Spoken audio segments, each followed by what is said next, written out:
Assalamualaikum warahmatullahi wabarakatuh. Kembali lagi dengan saya Putri Hawa Salsabila.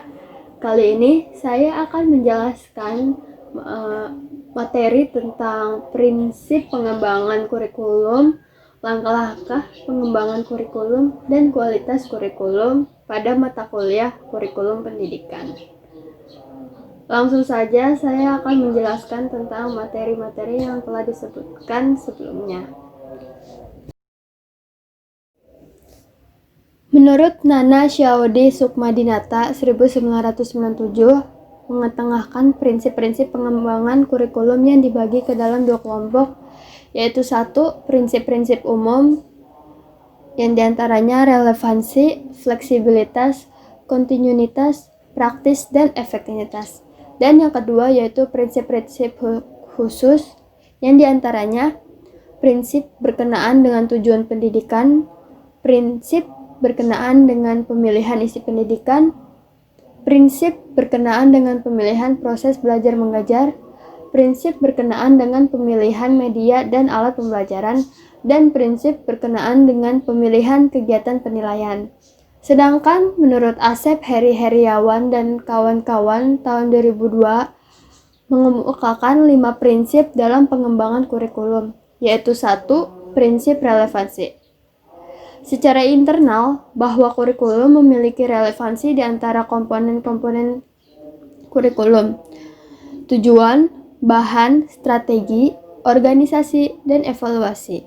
Sedangkan secara eksternal, bahwa komponen-komponen tersebut relevansi dengan tuntutan ilmu pengetahuan dan teknologi, relevansi epistemologi, tuntutan dan potensi peserta didik, relevansi psikologi, serta tuntutan dan kebutuhan pengembangan masyarakat, relevansi sosiologis. Yang kedua, yaitu prinsip fleksibilitas. Dalam pengembangan kurikulum, mengusahakan agar yang dihasilkan memiliki sifat luas, lentur, dan fleksibel dalam pelaksanaannya, memungkinkan terjadinya penyesuaian berdasarkan situasi dan kondisi tempat dan waktu yang telah berkembang serta kemampuan dan latar belakang peserta didik. 3. Prinsip kontinuitas, yakni adalah kesinambungan dalam kurikulum baik secara vertikal maupun horizontal. Pengalaman-pengalaman belajar yang disediakan kurikulum harus memperhatikan kesinambungan baik yang di dalam tingkat kelas, antar jenjang pendidikan, maupun antar jenjang pendidikan dengan jenis pendidikan. Yang keempat, prinsip efisiensi, yakni mengusahakan agar dalam pengembangan kurikulum dapat mendayagunakan waktu, biaya, dan sumber-sumber lain yang ada secara optimal, cermat, dan tepat sehingga hasilnya memadai. Yang kelima, prinsip efektivitas, yakni mengusahakan agar kegiatan pengembangan kurikulum mencapai tujuan tanpa kegiatan yang mubazir baik secara kualitas maupun kuantitas. 2. Langkah-langkah dalam pengembangan kurikulum. Dalam pengembangan kurikulum, terdapat 4 langkah yang harus diikuti. Yang pertama yaitu merumuskan tujuan. Di dalam kurikulum pasti ada tujuan. Seperti sebelum dibuat RPP dan silabus harus ditentukan tujuan. Tujuan pendidikan merupakan arah atau sasaran akhir yang harus dicapai dalam program pendidikan dan pembelajaran. Tujuan pendidikan harus menggambarkan perilaku akhir setelah peserta didik mengikuti program pendidikan, sehingga tujuan tersebut harus dirumuskan secara jelas sampai pada rumusan tujuan khusus guna mempermudah pencapaian tujuan tersebut. Yang kedua, ada memilih bahan pelajaran atau proses belajar. Pengalaman belajar yang sudah dimiliki siswa harus menjadi bahan pertimbangan dalam menentukan proses pembelajaran selanjutnya. Dalam proses pembelajaran akan terjadi interaksi antara peserta didik dengan lingkungan atau sumber belajar yang tujuannya untuk membentuk sikap, pengetahuan, dan keterampilan sehingga menjadi perilaku yang utuh.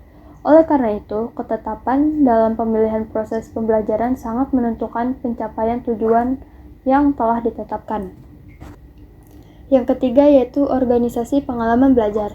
Dalam tahap ini, agar pembelajaran efektif, guru harus mempunyai keterampilan mengajar agar siswa dapat nyaman dan paham materi yang disampaikan. Yang keempat yaitu membuat alat penilaian atau evaluasi pembelajaran.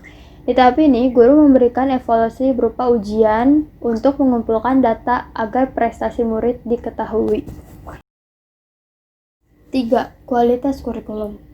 Kualitas kurikulum di Indonesia tidaklah buruk. Tapi mengapa pendidikan di Indonesia itu tertinggal dari negara-negara lain? Hal ini disebabkan karena rendahnya kemampuan para pelaksana pendidik seperti guru, kepala sekolah, pengawas, masyarakat, dan pejabat daerah atau pusat yang ikut terjun di dunia pendidikan dalam memanage atau mengelola sumber daya manusia yang ada.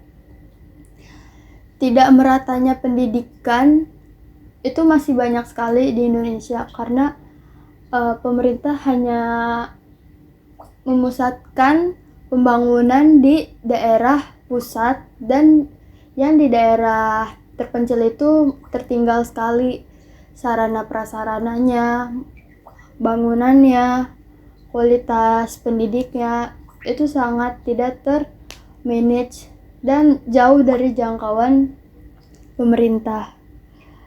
Hal ini yang menyebabkan Indonesia tertinggal dari negara-negara lain. Oleh karena itu, saya atau kita sebagai calon tenaga pendidik harus siap dan mampu ditugaskan dimanapun, daerah pusat maupun di daerah-daerah terpencil, untuk membantu memeratakan pendidikan di Indonesia. Sekian materi yang saya sampaikan, kurang lebihnya mohon maaf. Apabila ada kesalahan kata, mohon dimaklumi. Wassalamualaikum warahmatullahi wabarakatuh.